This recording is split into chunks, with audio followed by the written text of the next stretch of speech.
찬송가 543장을 찬양하며 10월 30일 주일 새벽 기도회를 하나님께 올려드립니다.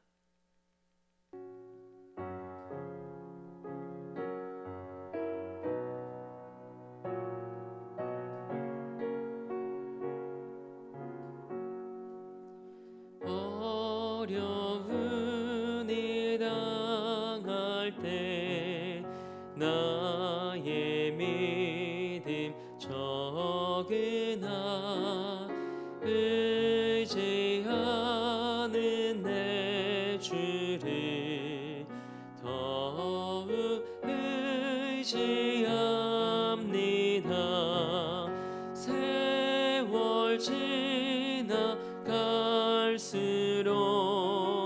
의지할 것뿐 일세 무슨 일을 당해도 예수 의지합니다.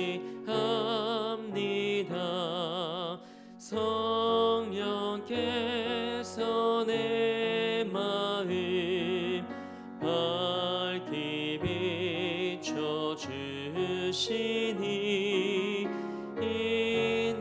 인도하심 따라서 주만 의지합니다. 세월 지나갈수록 의지할 것뿐 일세 무슨 일을 당해도 예수 의지합니다. 밝을 때의 노래와 어두울 때의 기도로 위태할 때 도움을 주께 간구합니다. 세월 지나갈수록 의지할 것뿐 일세 무슨 일을 당해도 예수 의지합니다. 생명이 있을 동안에 예수 의지합니다. 천국 올라가도록 의지할 것뿐 일세 세월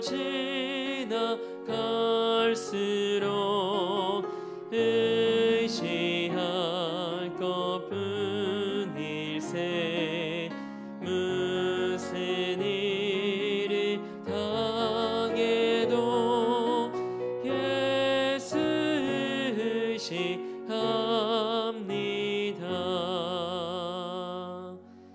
아멘. 사도신경으로 우리의 신앙을 고백합니다.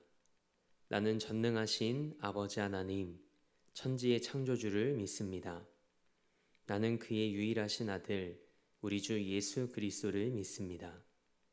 그는 성령으로 잉태되어 동정녀 마리아에게서 나시고 본디오 빌라도에게 고난을 받아 십자가에 못 박혀 죽으시고 장사된 지 사흘 만에 죽은 자 가운데서 다시 살아나셨으며 하늘에 오르시어 전능하신 아버지 하나님 우편에 앉아 계시다가 거기로부터 살아있는 자와 죽은 자를 심판하러 오십니다. 나는 성령을 믿으며 거룩한 공교회와 성도의 교제와 죄를 용서받는 것과 몸의 부활과 영생을 믿습니다. 아멘. 찬송 270장 한 장 더 우리 힘차게 박수하며 하나님 앞에 영광 올려드립니다.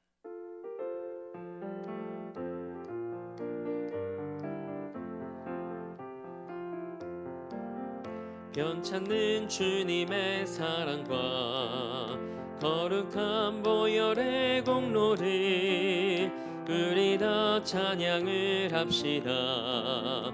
주님을 만나볼 때까지 예수는 우리를 깨끗게 하시는 주시니 그의 피 우리를 눈보다 더 희게 하셨네. 우리를 깨끗게 한 피는 무궁한 생명의 물일세. 생명의 구원을 받은 자 하나님 찬양을 합시다. 예수는 우리를 깨끗게 하시는 주시니 그의 피 우리를 눈보다 더 희게 하셨네. 주님의 거룩한 보혈을 날마다 입으로 간증해 담대히 싸우며 나가세. 천국에 들어갈 때까지 예수는 우리를 깨끗게 하시는 주시니 그의 피 우리를 눈보다 더 희게 하셨네. 십자가 단단히 붙잡고 날마다 이기며 나가세. 머리에 면류관 쓰고서 주 앞에 찬양할 때까지 예수는 우리를 깨끗게 하시는 주시니 그의 피 우리를 눈보다 더 희게 하셨네. 아멘. 오늘 우리에게 주신 하나님의 말씀은 사무엘하 24장 10절에서 16절까지의 말씀입니다. 하나님의 말씀을 받겠습니다 고백한 후에 저와 여러분 한 목소리로 합독하겠습니다. 하나님의 말씀을 받겠습니다. 다윗이 백성을 조사한 후에 그의 마음에 자책하고 다윗이 여호와께 아뢰되 내가 이 일을 행함으로 큰 죄를 범하였나이다. 여호와여 이제 간구하옵나니 종의 죄를 사하여 주옵소서. 내가 심히 미련하게 행하였나이다 아니라. 다윗이 아침에 일어날 때 여호와의 말씀이 다윗의 선견자 된 선지자 갓에게 임하여 이르시되 가서 다윗에게 말하기를 여호와께서 이와 같이 말씀하시기를 내가 내게 세 가지를 보이노니 너를 위하여 너는 그 중에서 하나를 택하라. 내가 그것을 내게 행하리라 하셨다 하라 하시니 갓이 다윗에게 이르러 아뢰어 이르되 왕의 땅에 7년 기근이 있을 것이니이까 혹은 왕의 원수에게 쫓겨 석 달 동안 그들 앞에서 도망하실 것이니이까 혹은 왕의 땅에 사흘 동안 전염병이 있을 것이니이까 왕은 생각하여 보고 나를 보내신 이에게 무엇을 대답하게 하소서 하는지라. 다윗이 갓에게 이르되 내가 고통 중에 있도다. 청하건대 여호와께서는 긍휼이 크시니 우리가 여호와의 손에 빠지고 내가 사람의 손에 빠지지 아니하기를 원하노라 하는지라. 이에 여호와께서 그 아침부터 정하신 때까지 전염병을 이스라엘에게 내리시니 단에서부터 브엘세바까지 백성의 죽은 자가 7만 명이라. 천사가 예루살렘을 향하여 그의 손을 들어 멸하려 하더니 여호와께서 이 재앙 내리심을 뉘우치사 백성을 멸하는 천사에게 이르시되 조카도다 이제는 내 손을 거두라 하시니 여호와의 사자가 여부스 사람 아라우나의 타작마당 곁에 있는지라. 아멘. 하나님의 말씀으로 새로운 하루를 여는 사랑하는 성도님들의 삶이 하나님 손에 붙들린 삶이 되길 주님의 이름으로 축복합니다. 오늘은 그럼에도 부어주시는 하나님의 긍휼이라는 제목으로 하나님의 말씀 함께 나누고자 합니다.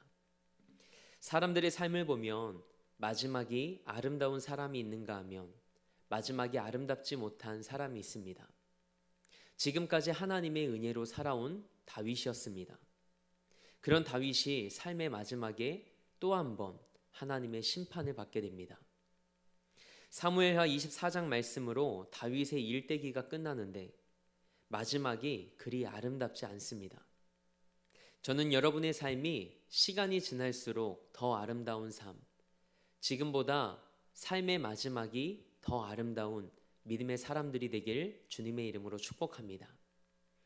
그러고 보면 다윗이 하나님과 가장 친밀했던 시간은 광야에서 쫓기는 삶을 살아갈 때였습니다.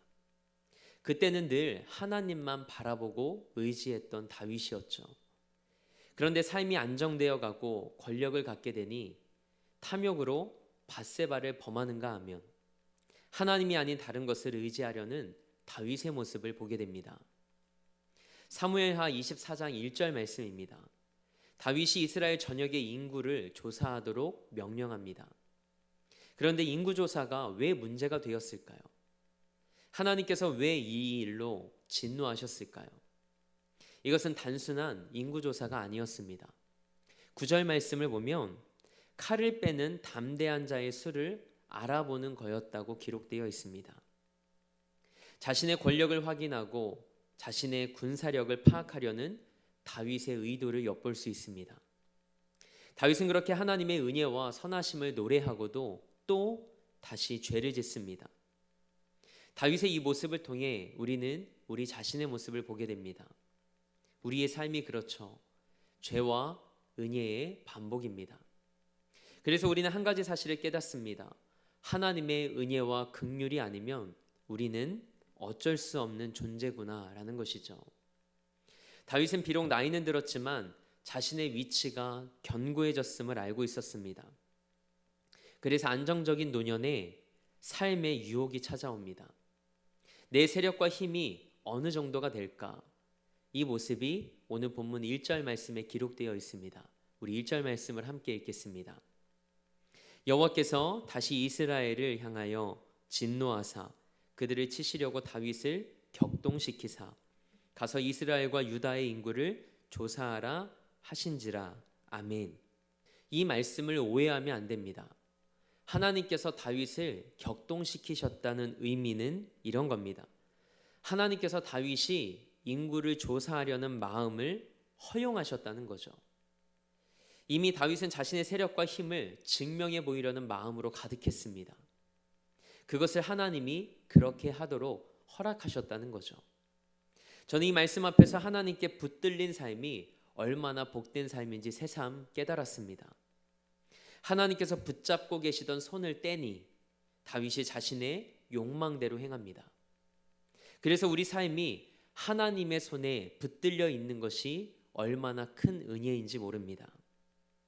하나님께서 우리의 삶을 붙드시던 그 손을 놓아버리시면 우리 안에 죄성과 자아가 그대로 올라옵니다. 성경은 이것을 하나님께서 다윗을 격동시키셨다고 표현하고 있는 것이죠. 그래서 우리는 늘 이렇게 기도해야 합니다. 하나님, 제가 호흡하는 동안 저의 삶을 붙잡아 주세요. 하나님이 놓으시면 우리는 어김없이 죄에 이끌리는 삶을 살아갑니다. 그래서 우리는 하나님의 긍휼하심이 아니면 늘 제멋대로 살며 죄에 거할 수밖에 없는 존재입니다. 다윗은 그 마음을 이기지 못하고 요압에게 이스라엘과 유다 그 전 지역을 다니며 인구를 조사하라고 명령합니다. 이스라엘의 모든 지파에 다니며 최북단인 단에서부터 최남단인 브엘세바까지 인구를 조사해서 백성의 수를 보고하라고 하죠. 결국 요압과 군대 사령관들이 9개월 20일 동안에 거쳐 조사하여 다윗에게 보고합니다. 이스라엘에서 칼을 빼는 담대한 자가 80만 명이 되었고 또 남유다는 50만 명이었습니다. 다윗이 인구조사를 한 목적과 동기를 우리는 알고 있습니다. 나라를 유지하기 위해 군대가 필요하다고 생각했기 때문입니다. 그런데 이스라엘이 언제 칼을 든 사람의 수로 전쟁을 했나요? 그런 적이 없습니다. 여호와의 구원은 사람의 많고 적음에 달려있지 않은 줄 믿습니다. 다윗도 이렇게 고백하지 않았습니까? 이 전쟁은 여호와께 속한 것이니 너는 칼과 창과 단창으로 내게 나오려니와 나는 만군의 여호와의 이름으로 나아가노라.